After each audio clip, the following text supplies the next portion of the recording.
Under Article 281 of the Constitution, Report for 2026 to 2031, Volume 1, Main Report of the 16th Finance Commission. 2. Report for 2026-2031, Volume 2, Annexures of the 16th Finance Commission. Number 3, explanatory memorandum as to the action taken on the recommendations contained in the above report. Item number 2, Manya Vitt Mantri. Item number 2, Honorable Finance Minister Srimati Nirmala Sitharaman ji.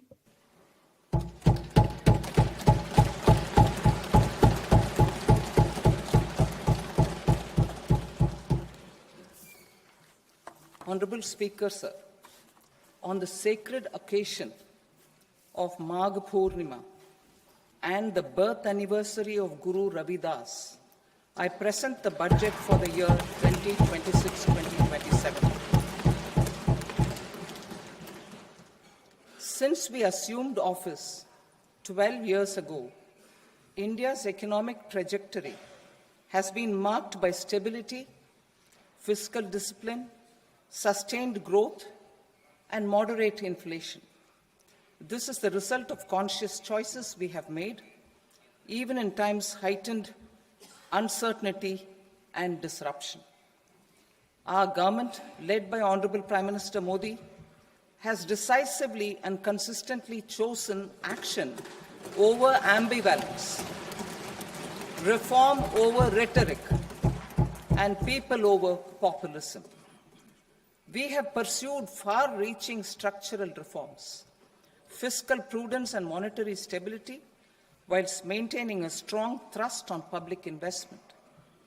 Keeping Atmanirbharta as a lodestar, we have built domestic manufacturing capacity, energy security, and reduced critical import dependencies. Simultaneously, we have ensured that citizens benefit from every action of the government, undertaking reforms to support employment generation, agricultural productivity, household purchasing power, and universal services to people. These measures have delivered a high growth rate of around 7% and helped us make substantial strides in poverty reduction and improvement in the lives of our people.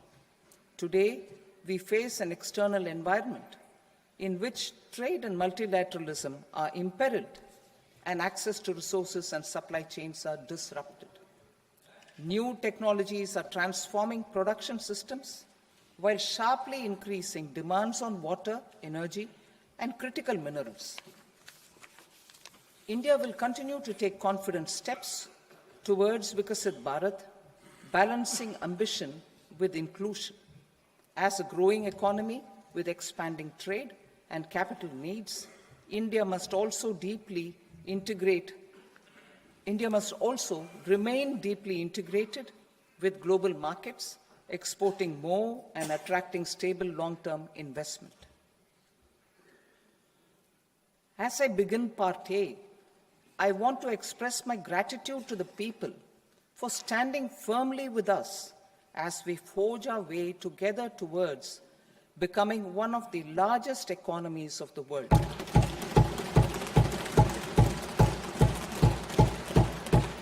Our aim is to transform aspiration into achievement and potential into performance as we ensure that the dividends of growth reach every farmer, the scheduled caste, the scheduled tribes, the nomads, the youth, the poor, and the women. In Vikasit Bharat Young Leaders Dialogue 2026, several innovative ideas were shared with our Prime Minister, which have inspired many of the proposals, making this a unique Yuva Shakti-driven budget. Our government's sankalp is to focus on our poor, underprivileged, and the disadvantaged. To deliver on this sankalp, and given that this is the first budget prepared in Kartavya Bhavan, we are inspired by three Kartavya. Our first kartavya is to accelerate and sustain economic growth by enhancing productivity and competitiveness and building resilience to volatile global dynamics. Our second kartavya is to fulfill aspirations of our people and build their capacity, making them strong partners in India's path to prosperity. Our third kartavya, aligned with our vision of Sabka Saath, Sabka Vikas, is to ensure that every family, community, region, and sector has access to resources, amenities, and opportunities for meaningful participation. This threefold approach requires a supportive ecosystem. The first requirement is to sustain the momentum of structural reforms, continuous, adaptive, and forward-looking. Second, a robust and resilient financial sector is central to mobilizing savings, allocating capital efficiently, and managing risks. Third, cutting-edge technologies, including AI applications, can serve us as force multipliers for better governance. Reform Express. Our government has undertaken comprehensive reforms towards creating employment, boosting productivity, and accelerating growth. After the Prime Minister's announcement on Independence Day in 2025, over 350 reforms have been rolled out. This includes GST simplification, notification of labor codes, and rationalization of mandatory quality control orders. High-level committees have been formed, and in parallel, the central government is working with the state governments on deregulation and reducing compliance requirements. The Reform Express is well on its way and will maintain its momentum to help us fulfill our kartavya. I now move to specific proposals. Under our first kartavya, to accelerate and sustain economic growth, I propose interventions in 6 areas. 1. Scaling up manufacturing in 7 strategic and frontier sectors. 2. Rejuvenating legacy industrial sectors. 3. Creating champion MSMEs. 4. Delivering a powerful push for infrastructure. 5. Ensuring long-term security and stability. And 6. Developing city economic regions. Scaling up of manufacturing in 7 strategic and frontier sectors. Biopharma Shakti, meaning biopharma strategy for health advancement through knowledge, technology, and innovation. India's disease burden is observed to be shifting towards non-communicable diseases like diabetes, cancer, and autoimmune disorders. Biologic medicines are key to longevity and quality of life at affordable costs. To develop India as a global biopharma manufacturing hub,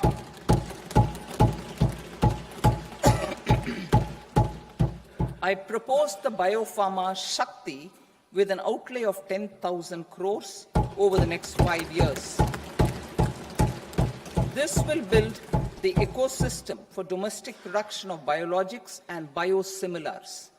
The strategy will include a biopharma-focused network with 3 new national institutes of pharmaceutical education and research, popularly known as NIPERs, and upgrading 7 existing ones.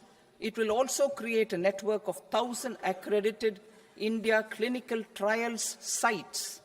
We propose to strengthen the Central Drug Standard Control Organization to meet global standards and approve timeframes through approval timeframes through a dedicated scientific review cadre and specialists. India's semiconductor mission 1.0 expanded India's semiconductor sector capabilities. Building on this, we will launch ISM 2.0 to produce equipment and materials, design full-stack Indian IP, and fortify supply chains. We will also focus on industry-led research and training centers to develop technology and skilled workforce. The Electronics Components Manufacturing Scheme, launched in April 2025 with an outlay of 22,919 crores, already has investment commitments at double the targets. We propose to increase the outlay to 40,000 crores to capitalize on this momentum.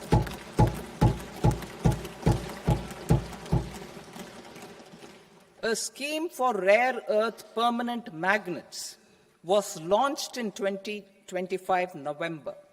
We now propose to support the mineral-rich states of Odisha, Kerala, Andhra Pradesh, and Tamil Nadu to establish dedicated rare earth corridors to promote mining, processing, research, and manufacturing. To enhance domestic chemical production and reduction import dependency and reduce import dependency, we will launch a scheme to support states in establishing 3 dedicated chemical parks through challenge route on a cluster-based plug-and-play model. Strong capital goods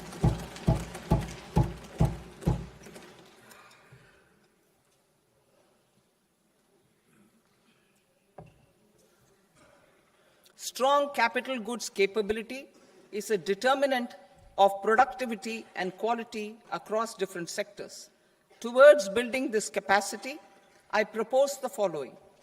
High-tech tool rooms will be established by central public sector enterprises at 2 locations as digitally enabled automated service bureaus that locally design, test, and manufacture high-precision components at scale and at lower cost. 2, a scheme for enhancement of construction and infrastructure equipments will be introduced to strengthen domestic manufacturing of high value and technologically advanced CIE. This can range from lifts in a multi-storied apartment or firefighting equipment in multiplexes, large or small, and to tunnel boring equipments for building metros and high-altitude roads. I also propose a scheme for container manufacturing to create a globally competitive container manufacturing ecosystem with a budgetary allocation of 10,000 crores over a 5-year period. For the labor-intensive textile sector, I propose an integrated program with 5 subparts. 1, the National Fiber Scheme for self-reliance in natural fibers, such as silk, wool, and jute, man-made fibers, and new-age fibers. Textile expansion and employment scheme to modernize traditional clusters with capital support for machinery, technology upgradation, and common testing and certification centers. 3, the National Handloom and Handicraft Program to integrate and strengthen existing schemes and ensure targeted support for weavers and artisans. Tex Eco Initiative to promote globally competitive and sustainable textiles and apparels. Samarth 2.0 to modernize the upgrade the textile skilling ecosystem through collaboration with industry and academic institutions. Further, I propose to set up mega textile parks in challenge mode. They can also focus on bringing value addition to technical textiles. I propose to launch the Mahatma Gandhi Gram Swaraj initiative to strengthen khadi, handloom, and handicrafts. This will help in global market linkage and branding, It will streamline and support training, skilling, quality of process, and production. This will benefit our weavers, village industries, One District, One Product ODOP initiative, and also our rural youth. India has the potential to emerge as a global hub for high-quality, affordable sports goods. I propose a dedicated initiative for sports goods that will promote manufacturing, research, and innovation in equipment design, as well as material sciences.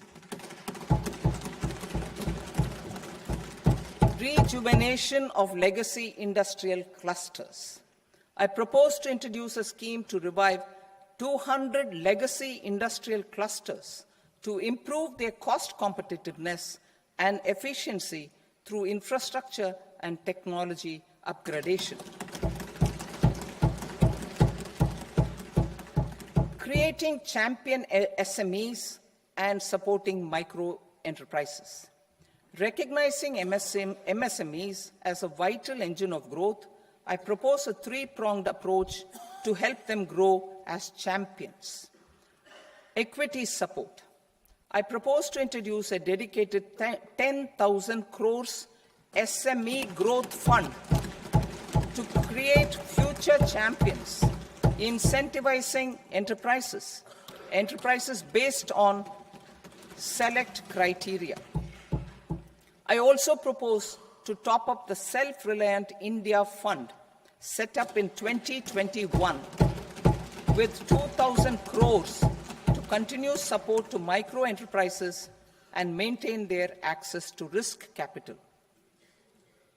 Liquidity support.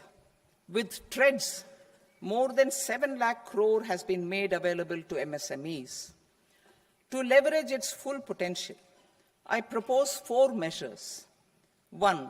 Mandate TREDS as the transaction settlement platform for all purchases from MSMEs by CPSEs, serving as a benchmark for other corporates. 2.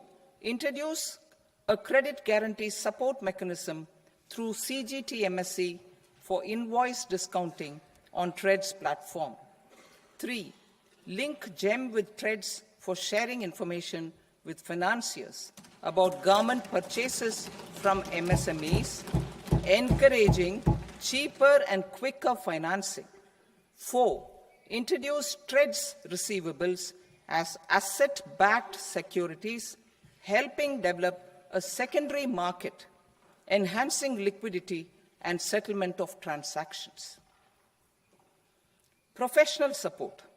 Government will facilitate professional institutions such as the ICAI, ICSI, ICMAI to design short-term modular courses and practical tools to develop a cadre of corporate mitras, especially in Tier 2 and Tier 3 towns.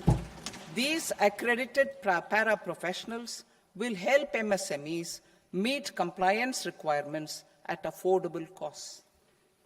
Infrastructure. During this past decade, our government has undertaken several initiatives for large-scale enhancement of public infrastructure, including through new financing instruments such as Infrastructure Investment Trust (InvITs) and Real Estate Investment Trust (REITs), and institutions like NIIF and NABFID.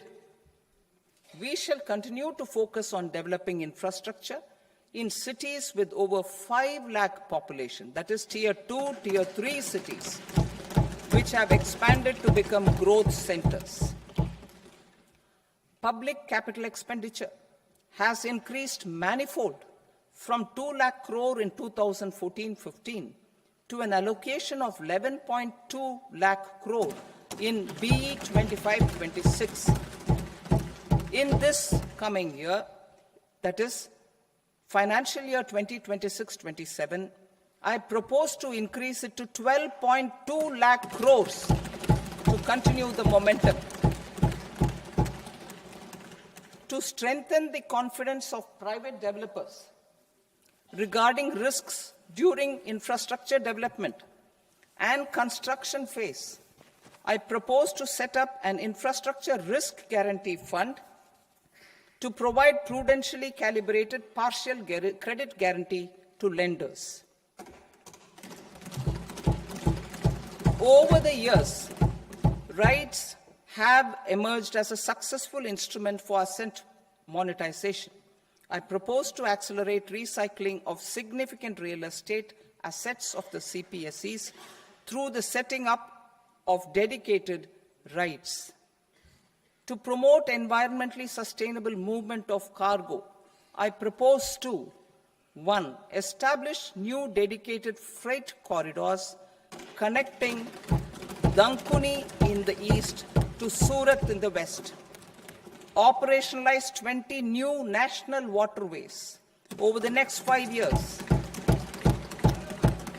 starting with National Waterways 5 in Orissa to connect mineral-rich areas of Talcher and Angul and industrial centers like Kalinga Nagar to the ports of Paradeep and Dhamra. Training institutes will be set up as regional centers of excellence for development of required manpower for these waterways.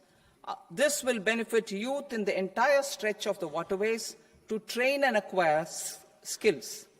Further, a ship repair ecosystem catering to inland waterways will also be set up at Varanasi and Patna. And C, launch a coastal cargo promotion scheme for incentivizing a modal shift from rail to road to increase the share of inland waterways and coastal shipping from 6% to 12% by 2047. To enhance last mile and remote connectivity and promote tourism, I propose to give incentives to indigenize manufacturing of seaplanes. A seaplane VGF scheme will be also introduced to provide support for operations. Carbon capture, utilization and storage. Aligning with the roadmap launched in December 2025, the carbon capture, utilization and storage technologies at scale will achieve higher readiness and in end-use application across 5 industrial sectors, including power, steel, cement, refineries, and chemicals. An outlay of 20,000 crore is proposed over the next 5 years for this purpose. City economic regions. Cities are India's engines of growth, innovation, and opportunities.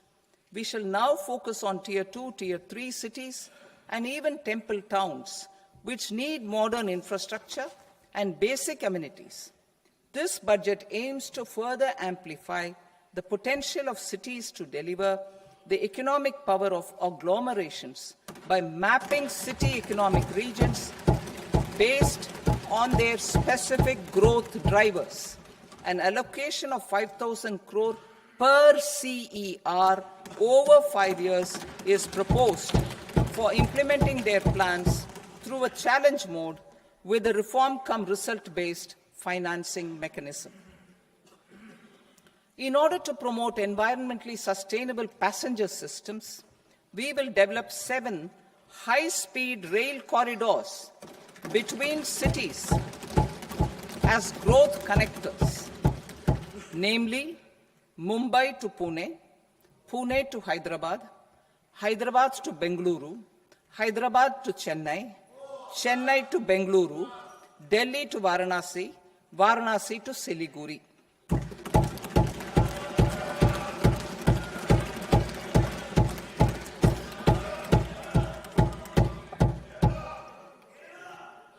Financial sector.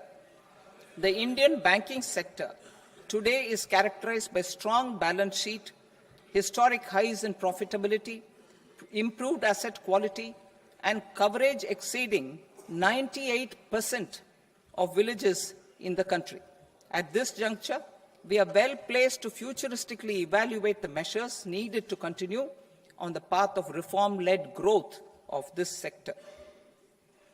I propose setting up a high-level committee on banking for Vikasit Bharat, high-level committee on banking for Vikasit Bharat, to comprehensively review the sector and align it with India's next phase of growth, while safeguarding financial stability, inclusion, and consumer protection. The vision for NBFCs for Vikasit Bharat has been outlined with clear targets for credit disbursement and technology adoption in order to achieve scale and improve efficiency in the public sector NBFCs. As a first step, it is proposed to restructure the Power Finance Corporation and Rural Electrification Corporation.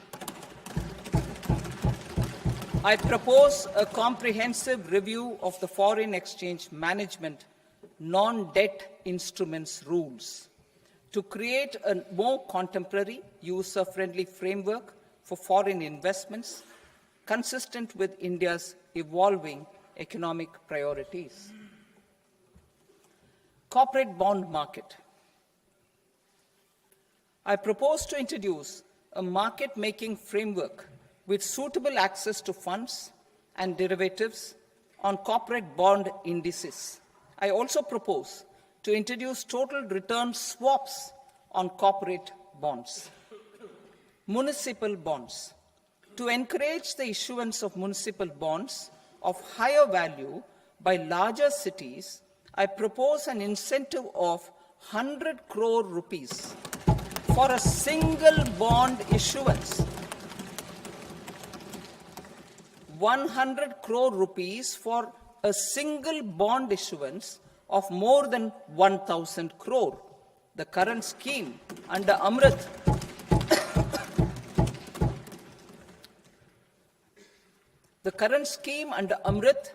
which incentivizes issuances up to 200 crores only, will also continue to support smaller and medium towns. That will also continue to support the smaller and medium towns. Ease of doing business. Individual persons resident outside India, PROI, will be permitted to invest in equity instruments of listed Indian companies through the Portfolio Investment Scheme.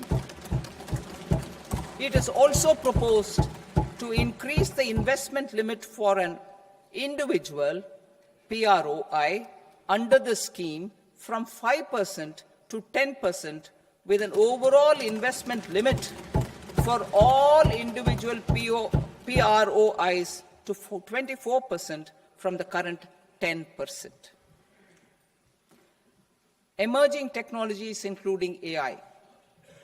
21st century is technology-driven. Adoption of technology is for the benefit of all people. Farmers in the field, women in STEM, youth keen to upskill, and Divyangjan to access newer opportunities. The government has taken several steps to support new technologies through AI Mission, National Quantum Mission, Anusandhan National Research Fund, and Research and Development and Innovation Fund. Our second kartavya is to fulfill aspirations and build capacities. Close to 25 crore individuals have come out of multi-dimensional poverty through a decade of our government's sustained and reform-oriented efforts.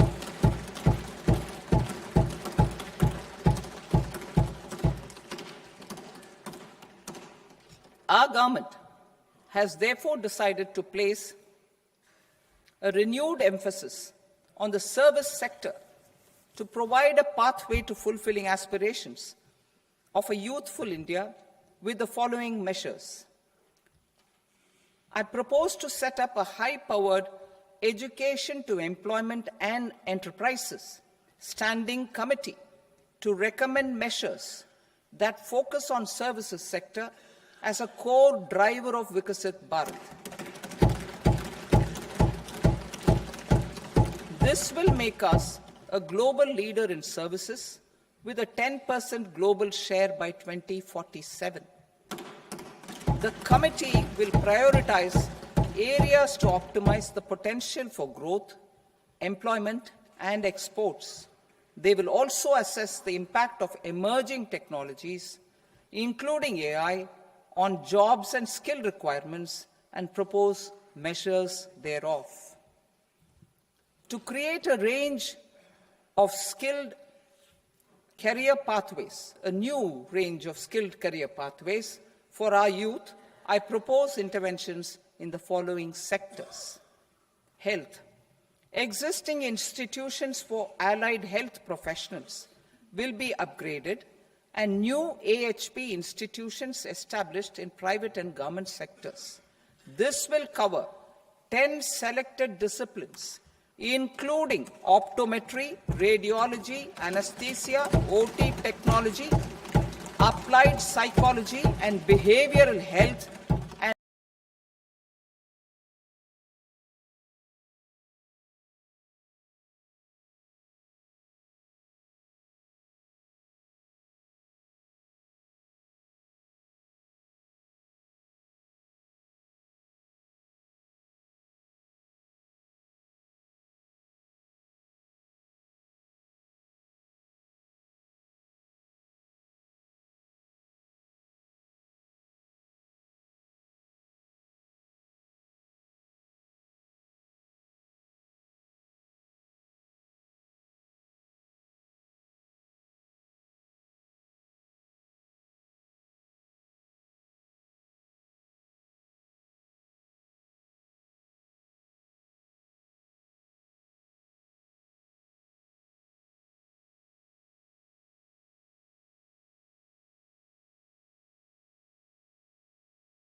in creating 5 university townships in the vicinity of major industrial and logistics corridors. These planned academic zones will host multiple universities, colleges, and research institutions, skill centers, and residential complexes. In higher education, STEM institutions, prolonged hours of study and laboratory work pose some challenges for girl students. Through VGF, Viability Gap Funding and capital support, one girls' hostel will be established in every district.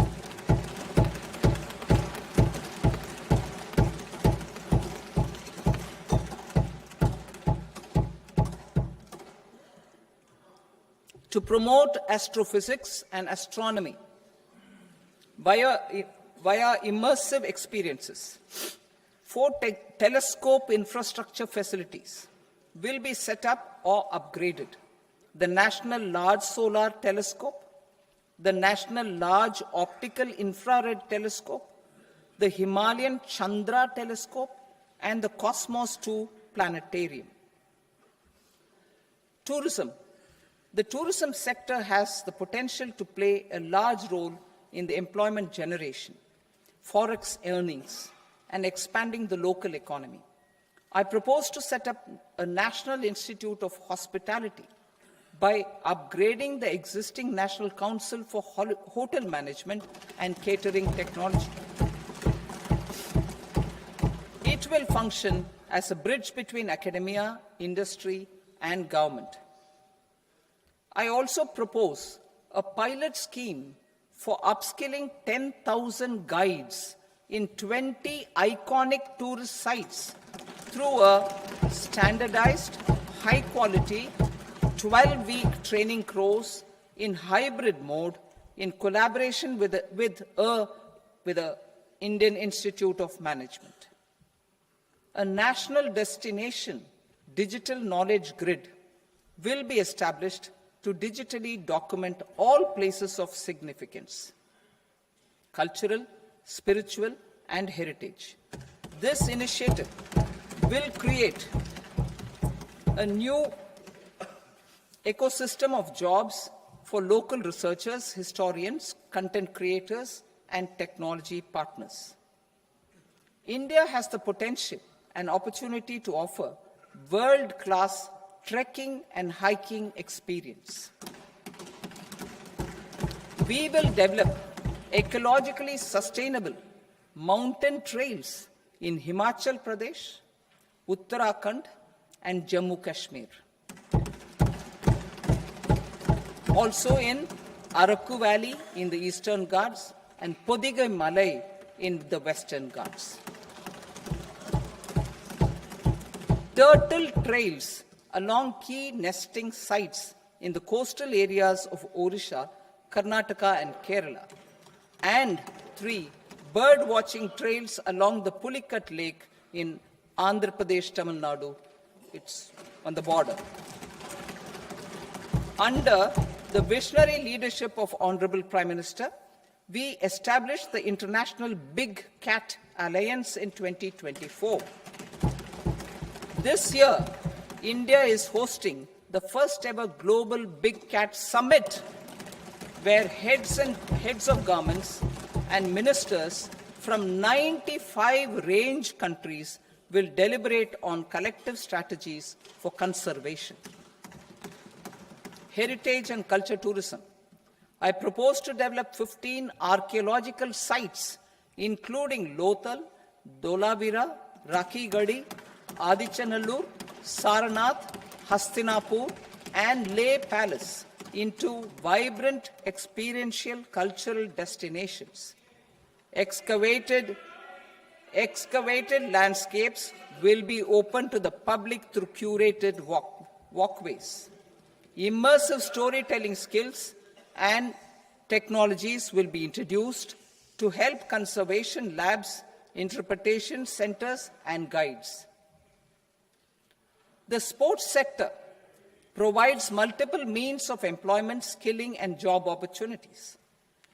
Taking forward the systematic nurturing of sports talent, which is set in motion through the Khelo India program earlier, I propose to launch a Khelo India mission to transform the sports sector over the next decade. The mission will facilitate an integrated talent development pathway supported by training centers, which are foundational, intermediate, and elite levels. B, systematic development of coaches and support staff. C, integration of sports science and technology.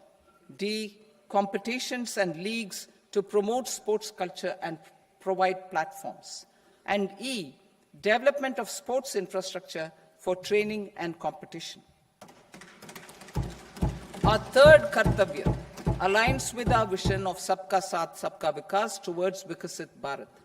This requires targeted efforts for 1. Increasing farmer incomes through productivity enhancement and entrepreneurship, with special attention to small and marginal farmers. B. Empowering Divyangjan through access to livelihood opportunities, training, and high-quality assistive devices. C. Empowering the vulnerable to access mental health and trauma care. D. Focus on the Purvodaya states and the Northeast region to accelerate development and employment opportunities. Fisheries. We will undertake initiatives for integrated development of 500 reservoirs and Amrit Sarovars. 2. Strengthen the fisheries value chain in coastal areas and enable market linkages involving startups and women-led groups together with fish farmer producer organizations. Animal husbandry. To provide quality employment opportunities in rural and peri-urban areas, we will support the animal husbandry sector in entrepreneurship development through A. A credit-linked subsidy program. B. Scaling up and modernization of livestock enterprises. C. Enhanced creation of livestock, dairy, and poultry. Enhanced creation of livestock, dairy, and poultry-focused integrated value chains. And D. Encourage creation of livestock farmer-producer organizations. High-value agriculture. To diversify farm outputs, increase productivity, enhance farmers' incomes, and create new employment opportunities, we will support high-value crops such as coconut, sandalwood, cocoa, cashew in the coastal areas, agar trees in northeast, and nuts such as almonds, walnuts, and pine nuts in our hilly regions. These, all of them, will be supported. India is the world's largest producer of coconuts. About 30 million people, including nearly 10 million farmers, depend on coconuts for their livelihood. To further enhance competitiveness in coconut production, I propose a coconut promotion scheme to increase production and enhance productivity through various interventions, including replacing and non-productive trees with new saplings or plants or varieties in major coconut growing states. A dedicated program is proposed for Indian cashew and cocoa to make India self-reliant in raw cashew and coconut production and processing, enhance export competitiveness, and transform Indian cashew and Indian cocoa into premium global brands by 2030. Sandalwood. Sandalwood is closely linked to India's social and cultural heritage. Our government will partner with state governments to promote focused cultivation and post-harvest processing to restore the glory of the Indian sandalwood ecosystem, to rejuvenate old, low-yielding orchards, and expand high-density cultivation of walnuts, almonds, and pine nuts, we will support a dedicated program to enhance farmer incomes and in bringing value addition by engaging youth. Bharat Vistar, that is virtually integrated system to access agricultural resources.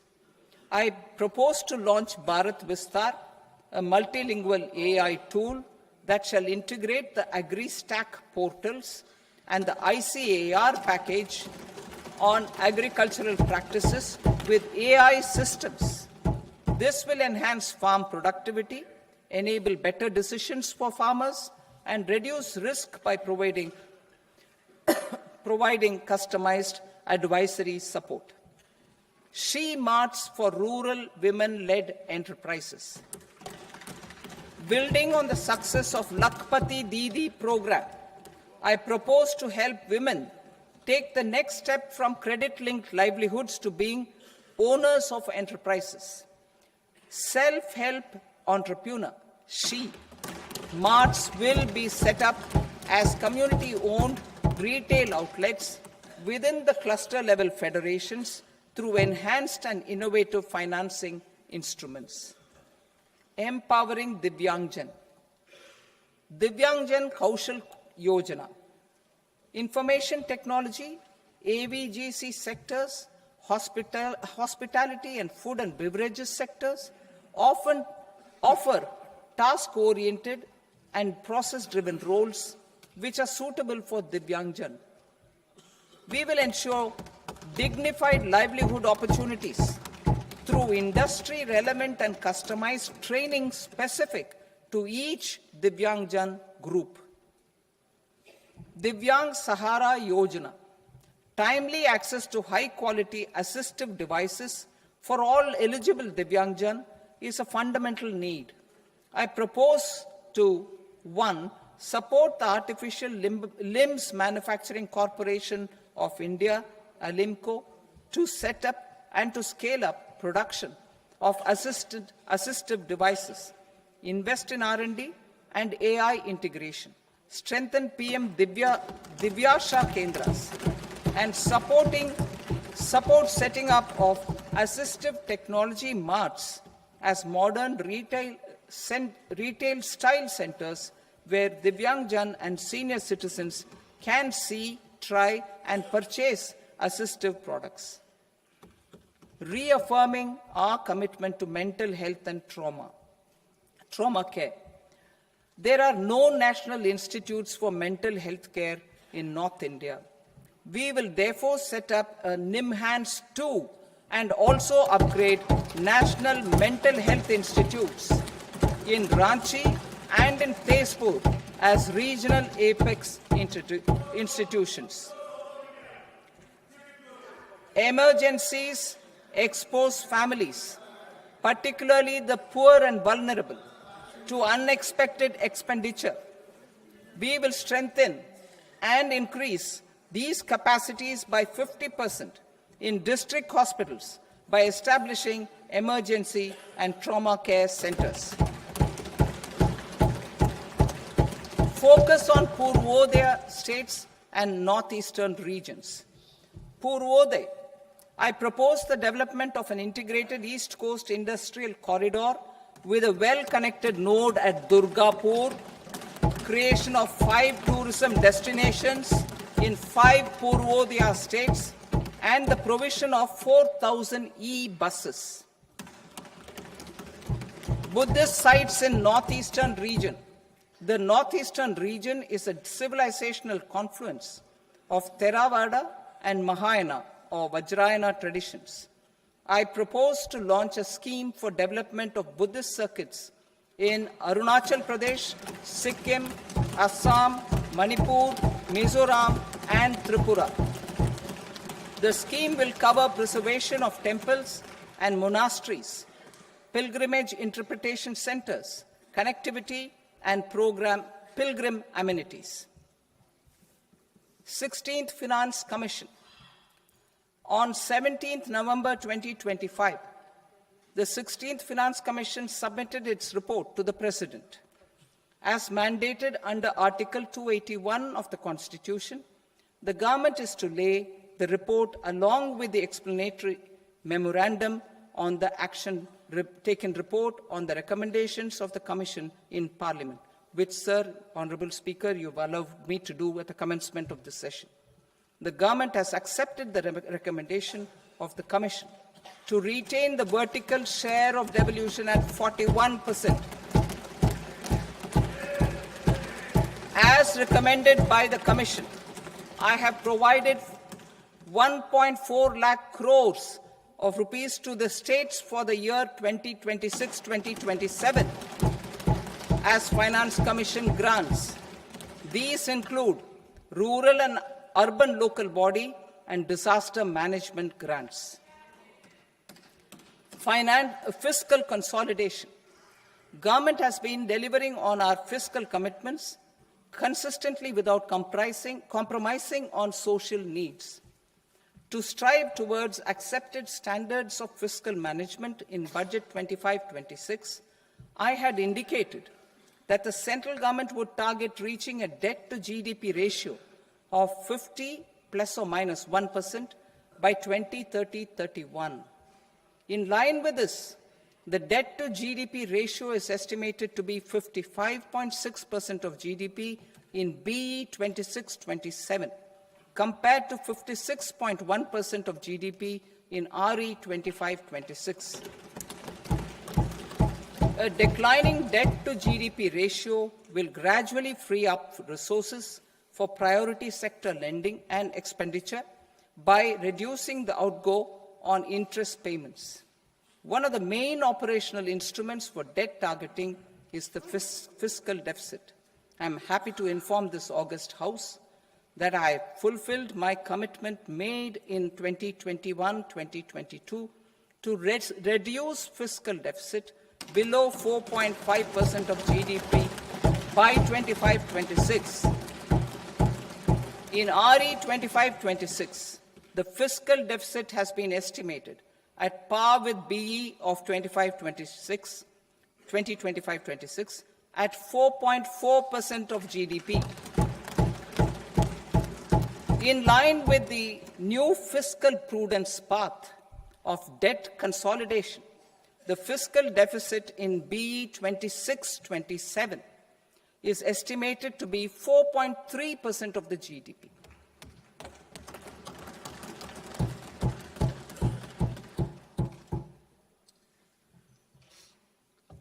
The revised estimates of the non-debt receipts are 34 lakh crore rupees, of which the centre's net tax receipts are 26.7 lakh crore. The revised estimate of the total expenditure is 49.6 lakh crore rupees, of which the capital expenditure is about 11 lakh crores. Budget estimates 2026 to 2027. Coming to 26-27, the non-debt receipts and the total expenditure are estimated as 36.5 lakh crore and 53.5 lakh crore respectively. The centre's net tax receipts are estimated at 28.7 lakh crore rupees. To finance the fiscal deficit, the net market borrowings from dated securities are estimated at 11.7 lakh crore rupees. The balance financing is expected to come from small savings and other sources. The gross market borrowings are estimated at 17.2 lakh crore rupees. I'll now move to Part B.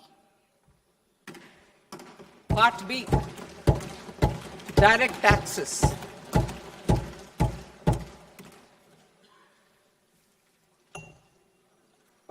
Honourable Speaker, sir, I now present my proposals on direct taxes.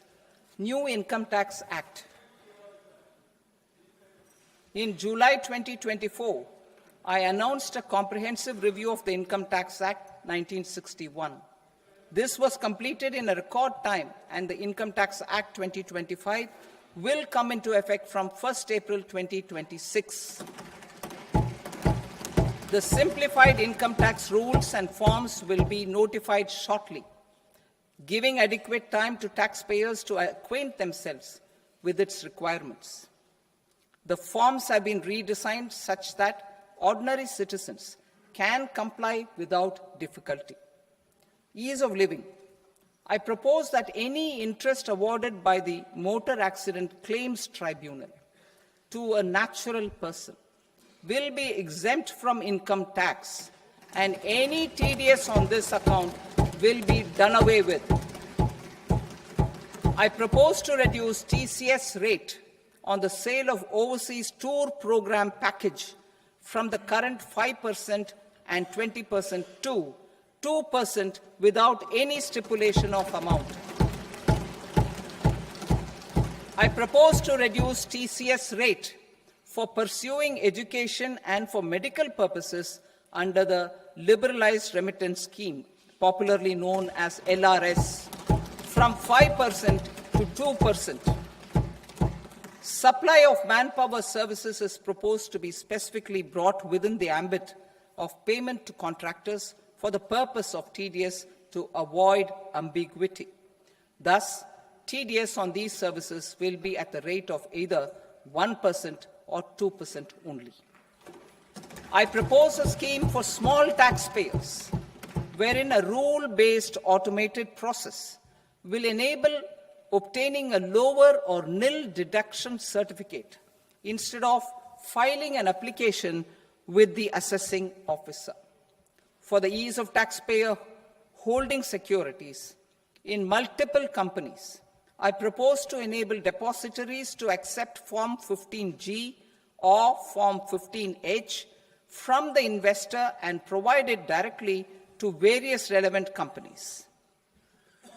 I propose to extend time available for revising returns from 31st December to up to 31st March with the payment of a nominal fee. I also propose to stagger the timeline for filing of tax returns. Individuals with ITR 1 and ITR 2 returns will continue to file till 31st July, and non-audit business cases or trusts are proposed to be allowed time till 31st August. TDS on sale of immovable property by a non-resident is proposed to be deducted and deposited through resident buyers and his or her PAN-based challan instead of requiring a TAN, which is a temporary accounting number. To address practical issues of small taxpayers like students, young professionals, tech employees, relocated NRIs, and such others, I propose to introduce a one-time 6-month foreign asset disclosure scheme for these taxpayers to disclose income or assets below a certain size. This scheme would be applicable for two categories of taxpayers, namely, A, who did not disclose their overseas income or assets, and B, who disclosed their overseas income and or paid due tax but could not declare the asset acquired. For category A, the limit of undisclosed income or asset is proposed to be up to 1 crore rupees. They need to pay 30% of fair market value of asset or 30% of undisclosed income as tax and 30% as additional income tax in lieu of penalty, and would thereby get immunity from prosecution. For category B, asset value is proposed to be up to 5 crore rupees. Here, immunity from both penalty and prosecution will be available with a payment of fee of 1 lakh rupees. Rationalizing penalty and prosecution. Multiplicity of proceedings are hindrance to the ease of doing business. I propose to integrate assessment and penalty proceedings by way of a common order for both. There will be no interest liability on the taxpayer on the penalty amount for the period of appeal before the first appellate authority, irrespective of the outcome of appeal process. Further, quantum of prepayment is being reduced from 20% to 10% and will continue to be calculated only on core tax demand.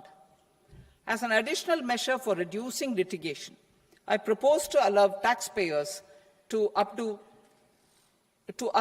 their returns even after reassessment proceedings have been initiated, and an additional 10% tax rate over and above the rate applicable for the relevant year. The assessing officer will then use only this updated return in his proceedings. There is already a framework for immunity from penalty and prosecution in the cases of underreporting. I propose to apply this framework for immunity to misreporting too. However, in such a case, the taxpayer will need to pay 100% of the tax amount as an additional income tax over and above the tax and interest due. Penalties for certain technical defaults, such as failure to get accounts audited, non-furnishing of transfer pricing audit report, and default in furnishing statement for financial transactions, are proposed to be converted into fee.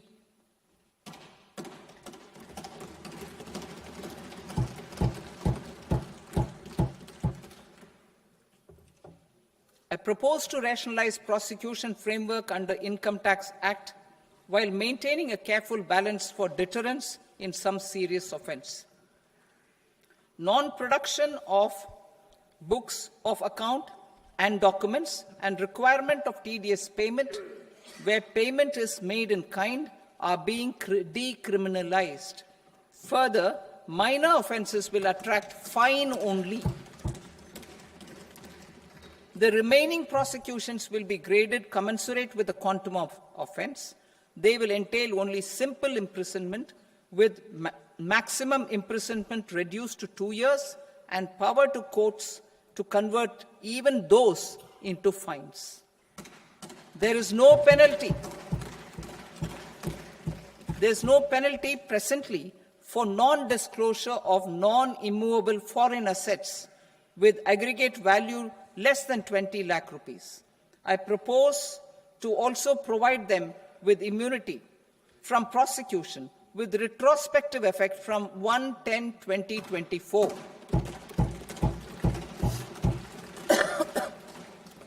Cooperatives.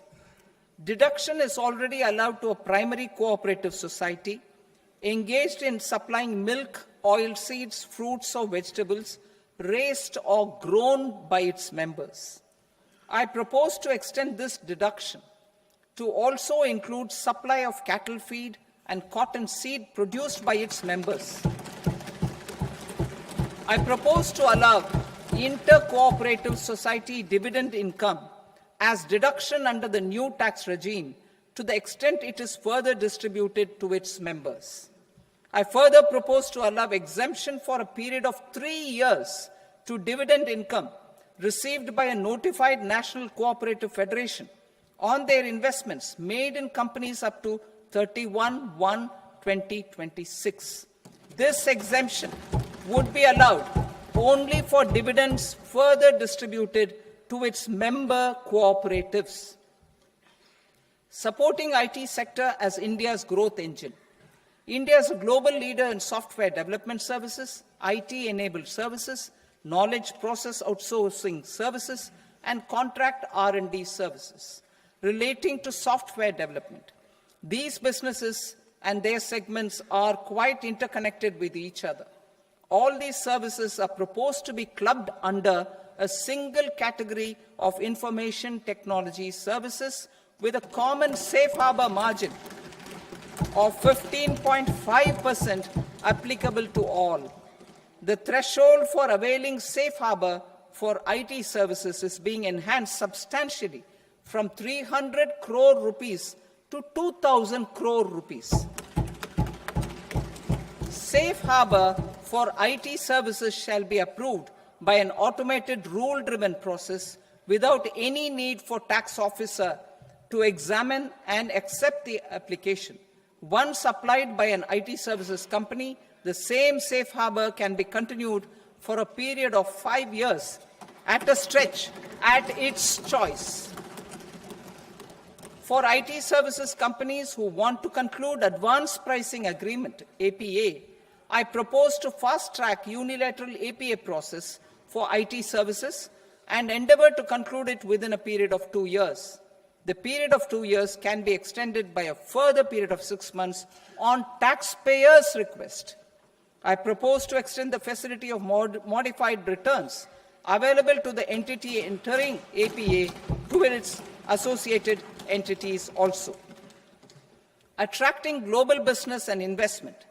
Recognizing the need to enable critical infrastructure and boost investment in data centers, I propose to provide tax holiday till 2047 to any foreign company that provides cloud services to customers globally by using data center services from India.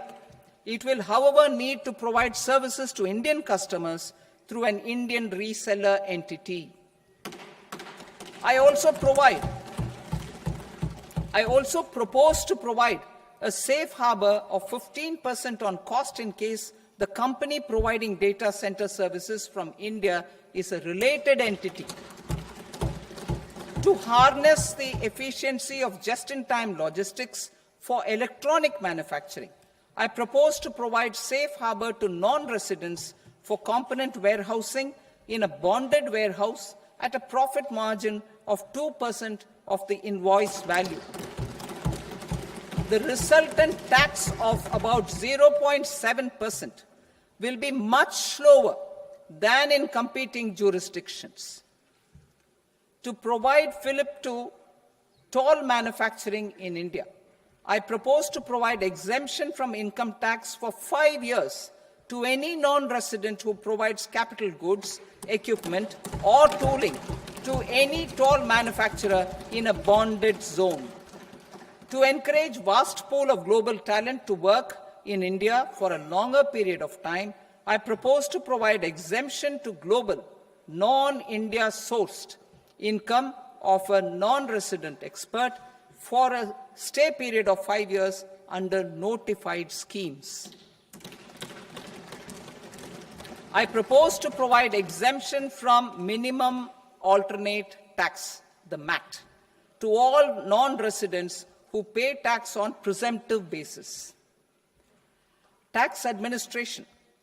I propose to constitute a joint committee of Ministry of Corporate Affairs and Central Board of Direct Taxes for incorporating the requirements of income computation and disclosure standards, the ICDS, in the Indian Accounting Standards, IND AS itself. Separate accounting requirement based on ICDS will be done away with from the tax year 27-28. To support Prime Minister Modi's vision of homegrown accounting and advisory firms to become global leaders, I propose to rationalize the definition of accountant for the purposes of safe harbor rules. Other tax proposals. Change in taxation of buyback was brought in to address the improper use of buyback route by promoters. In the interest of minority shareholders, I propose to tax buyback for all types of shareholders as capital gains. However, to disincentivize misuse of tax arbitrage, promoters will pay an additional buyback tax. This will make effective tax 22% for corporate promoters. For non-corporate promoters, the effective tax will be 30%. TCS rate for sellers of specific goods, namely alcoholic liquor, scrap, and minerals, will be rationalized to 2%, and that on tendu leaves will be reduced from 5% to 2%. I propose to raise the STT on futures to 0.05% from the present 0.02%. STT on options premium and exercise of options are both proposed to be raised to 0.15% from the present rate of 0.1% and 0.125% respectively. We reformed the taxation landscape for corporates in 2019 by providing them a simplified regime with lower tax rate so that they could productively focus on business rather than on claim of deductions and exemptions. To encourage companies to shift to the new regime, set off of brought forward MAT credit, minimum alternate tax credit, is proposed to be allowed to companies only in the new regime. Set off using available MAT credit is proposed to be allowed to an extent of 1/4 of the tax liability in the new regime. MAT is proposed to be made final tax, so there will be no further credit accumulation from 1st April 2026. In line with this change, the rate of final tax is being reduced to 14% from the current MAT rate of 15%. The brought forward MAT credit of taxpayers accumulated till 30th March 2026 will continue to be available to them for set-off as above. Indirect taxes. I shall now take up proposals related to indirect taxes. My proposals for customs and central excise aim to further simplify the tariff structure, support domestic manufacturing, promote export competitiveness, and correct inversion in duty. To continue weeding out long-continuing customs duty exemptions, I propose to remove certain exemptions on items which are being manufactured in India or where the imports are negligible. Similarly, to further simplify the process of ascertaining the rate of duty applicable on a particular item, I propose to incorporate certain effective rates in various customs notifications to the tariff schedule itself. I shall now take up sector-specific proposals. Promotion of exports of marine, leather, and textile products. I propose to increase the limit for duty-free imports of specified inputs used for processing seafoods for export from the current 1% to 3% of FOB value of the previous year's export turnover. I also propose to allow duty-free imports of specified inputs, which is currently available for exports of leather or synthetic footwear, to exports of shoe uppers as well. I propose to extend the time period for export of final product from the existing 6 months to 1 year for exporters of leather or textile garments, leather or synthetic footwear, and other leather products. Energy transition and security.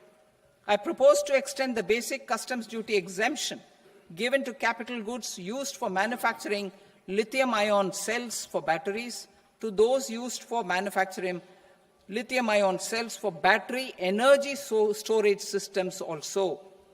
I propose to exempt basic customs duty on import of sodium antimonate for use in manufacture of solar glass.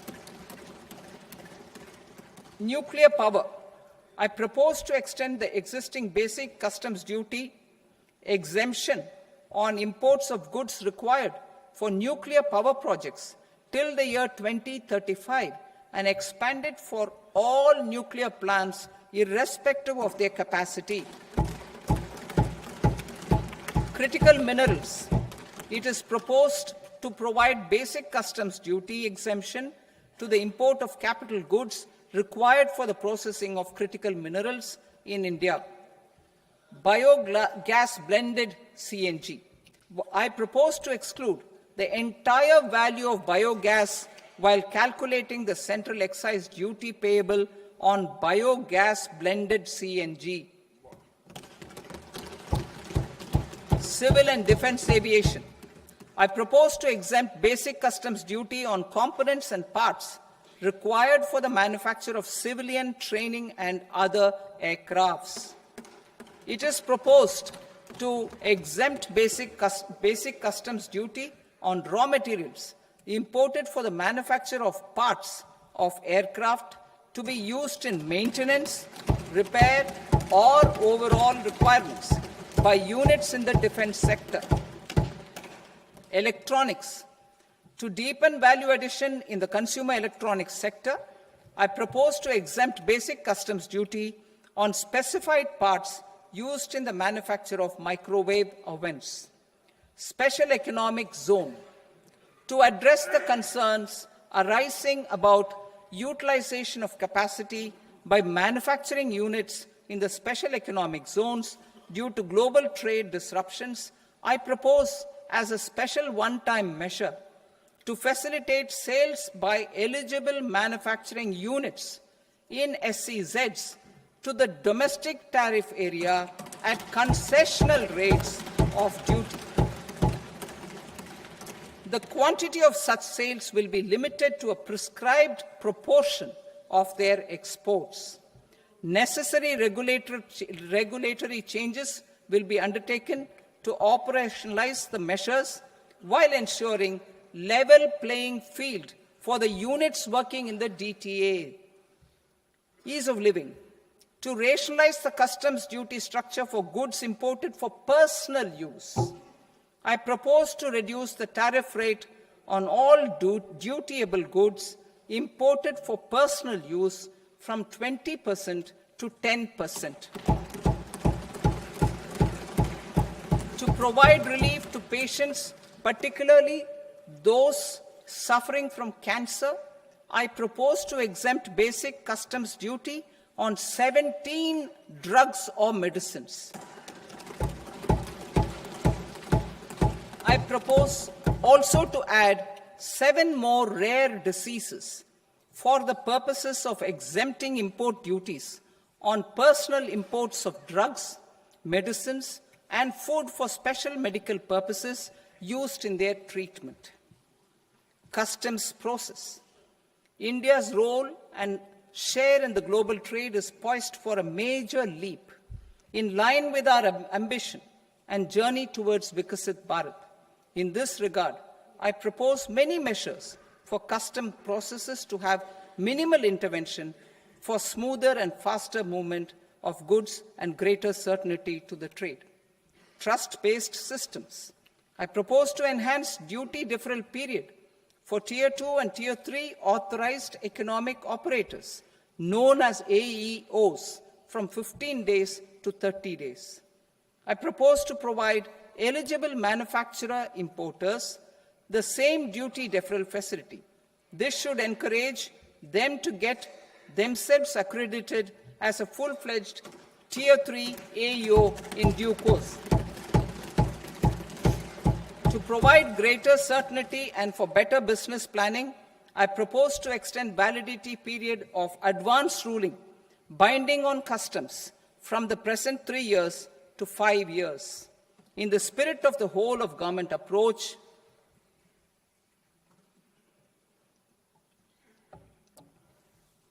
government agencies will be encouraged to leverage AEO accreditation for preferential treatment in clearing their cargo. Regular importers with trusted, long-standing supply chains will be recognized in the risk system so that the need for verification of their cargo every time can be minimized. Export cargo using electronic sealing. Export cargo using electronic sealing will be provided through clearance from the factory premises to the ship. For import of goods not needing any compliance, filing of bill of entry by a trusted importer and arrival of goods will automatically notify customs for completing their clearance formalities. This will enable goods to be released immediately on arrival. The customs warehouse framework will be transformed into a warehouse operator-centric system with the self-declarations, electronic tracking, and risk-based audit. These reforms will move away from the current system of officer-dependent approvals and reduce transaction delays and compliance costs. Ease of doing business. Approvals required for cargo clearance from various government agencies will be seamlessly processed through a single and interconnected digital window by the end of the financial year. Processes involved in clearance of food, drugs, plant, and animal and wildlife products, accounting for about 70% of interdicted cargo, will be operationalized on this system by April 2026 itself. For goods not having any compliance requirement, clearance will be done by customs immediately after online registration is completed by the importer, subject to the payment of duty. Customs integrated system will be rolled out in 2 years as a single integrated and scalable platform for all customs processes. Utilization of non-intrusive scanning with advanced imaging and AI technology for risk assessment will be expanded in a phased manner with the objective to scan every container across all the major ports. New export opportunities to support Indian fishermen to fully harness the economic value of marine resources beyond our territorial waters. The following measures will be taken. A. Fish catch by an Indian fishing vessel in exclusive economic zone or on the high seas will be made free of duty. Landing of such fish on foreign port will be treated as export of goods. Safeguards will be put in place to prevent misuse during fish catch, transit, or transshipment. To support aspirations of India's small businesses, artisans, and startups to access global markets through e-commerce, I am pleased to announce complete removal of the current value cap of 10 lakh rupees per consignment on courier exports. In addition, handling of rejected and returned consignments will be improved with effective use of technology for identifying such consignments. I propose to revise provisions governing baggage clearance during international travel to address genuine concerns of passengers. The revised rules will enhance duty-free allowances in line with the present-day travel realities and provide clarity in temporary carriage of goods brought in or taken out. There are honest taxpayers who are willing to settle disputes by paying all their dues, but they get deterred due to negative connotation associated with penalty. They will now be able to close cases by paying an additional amount in lieu of penalty. Honorable Speaker, sir, with this, I commend the budget to this august House. Jai Hind.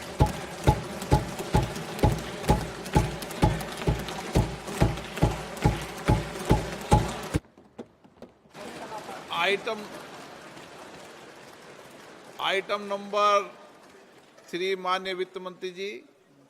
Honorable Finance Minister. Item number 2, sir. 3. Sir, with your permission, I rise to lay on the table of the following statements under Section 3, 1 of the Fiscal Responsibility and Budget Management Act of 2003. Medium-term fiscal policy cum fiscal policy strategy statement and macroeconomic framework statement. Item number 4 माननीय वित्त मंत्री जी. Sir, with your permission, I move for leave to introduce the Finance Bill 2026. प्रश्न ये कि The question is that the bill as introduced by the minister may be passed. Those who are in favor may say ayes.